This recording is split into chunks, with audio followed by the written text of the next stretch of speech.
As South Korea flourished, North Korea, in many ways, faltered. There are no two countries in the world that are more similar, yet so strikingly different.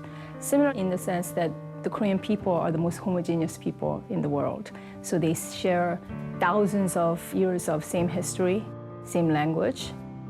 But obviously, South Korea is now 12th ranked economy in the world. North Korea is 197th ranked economy in the world. South Korea is a democracy, it's open and free society. North Korea is one of the world's most repressed, isolated countries. If you're in the countryside, it's really like the Korean Peninsula would have been 100 years ago. Very rural, agricultural, not many new buildings except for Pyongyang. In South Korea, it's a completely different situation. It's a modernized city and country, lots of tall buildings. North Korea, by contrast, is one of the most closed societies in the world today. It is not a democracy. It is an economy that is completely decrepit and broken down. And it is a renegade nuclear weapon state, probably the most egregious violator of the non-proliferation security regime that was created after World War II. After the Korean War ended in stalemate, North Korean leader Kim Il-sung turned Pyongyang's vision inward, instituting a policy of juche, or self-reliance, cutting the nation off from virtually all but its allies. So far, China has continued to provide the North Korean regime with what it needs in order to survive. China provides some 45% of its food, some 80% of consumer goods, 90% of its fuel. China is called North Korea's lifeline.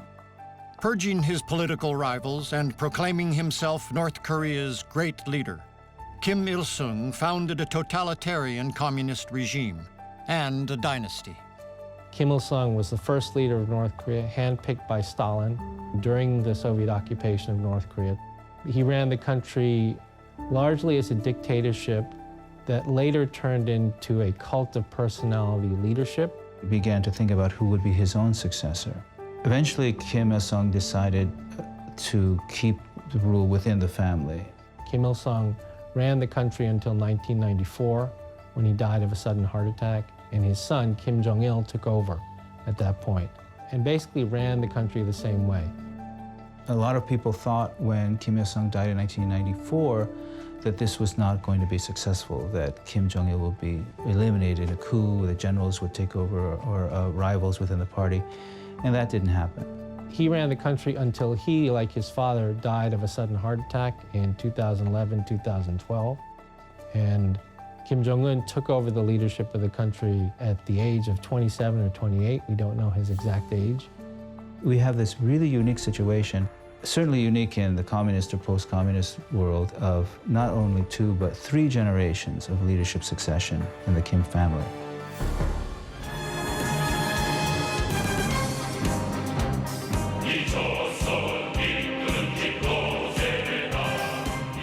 For decades, state institutions have described each of the Kims in mythological terms, as divine beings, upon whom the very fate of North Korea depends.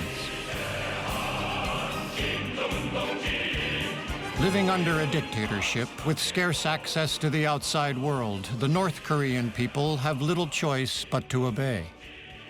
Kim Il-sung wanted to be like God, and Kim Jong-il subsequently became like almost son of God.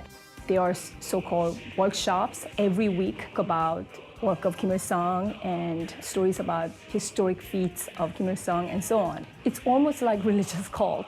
It has been extremely important to the North Korean regime for decades to ensure that the society is closed, that the image that they project of the rest of the world as admiring the North Korean regime, notwithstanding the incredible hardships that the people have had to bear. So no, they do not wish to have the North opened. They're not looking for a political opening. There's no outside information whatsoever. There's no foreign newspapers, there's no books, there's no internet that's available to the public. That is changing right now as information is going into North Korea. But until now, it is really by monopoly on information and not ideological indoctrination.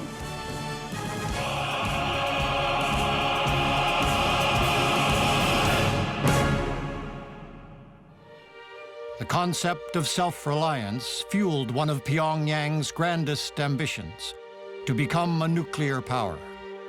With Soviet help, North Korea began its nuclear program in the 1950s.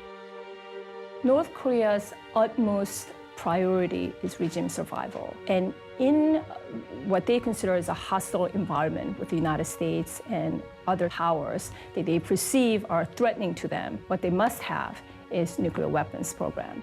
Amid fears its Yongbyon nuclear site could be used to make weapons and not just power, Pyongyang gave in to demands to ratify the Nuclear Non-Proliferation Treaty and all its provisions in 1992. Well, the United States' interest in this really started to grow in the early 1990s, in which there was a lot of concern based on satellite imagery that North Korea was trying to reprocess weapons-grade plutonium for use in nuclear weapons based on a nuclear reactor in Yongbyon, North Korea. The North Koreans wanted to have a power reactor, and the Soviet Union position was you may if you joined the Nuclear Non-Proliferation Treaty, which the North Koreans did join.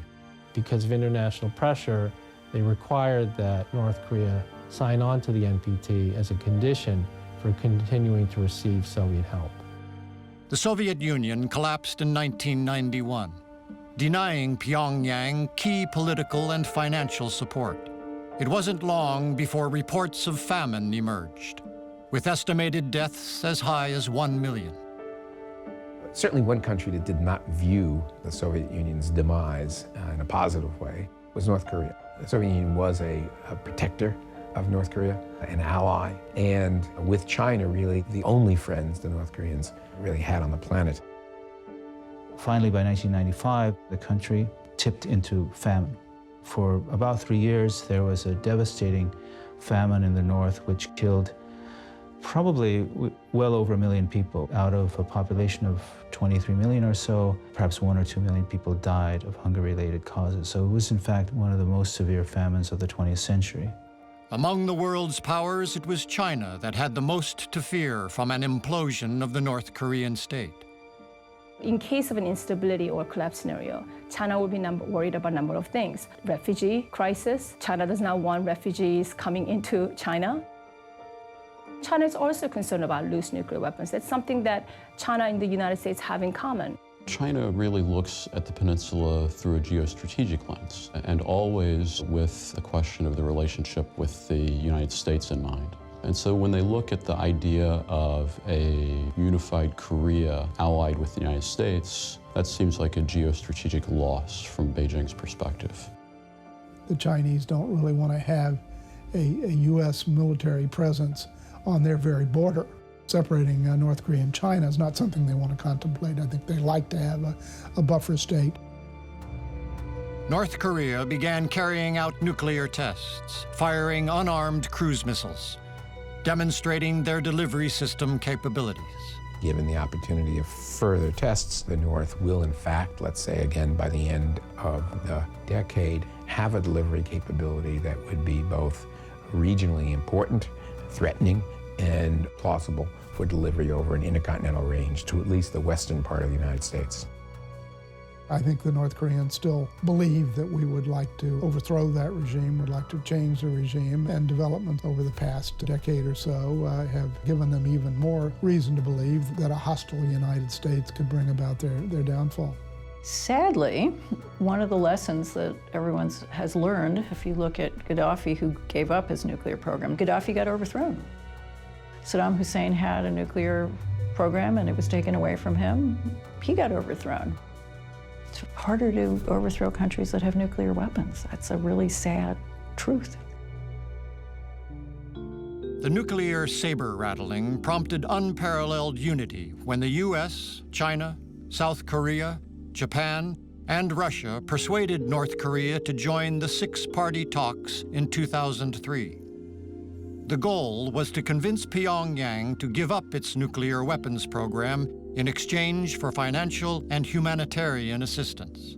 In the summer of 2002, the Bush administration observed that the North was gaining the capability to produce highly enriched uranium. Not surprisingly, the Bush administration came around to the view that engaging the North might be the best way to go. in order to deal with the North Korean capability.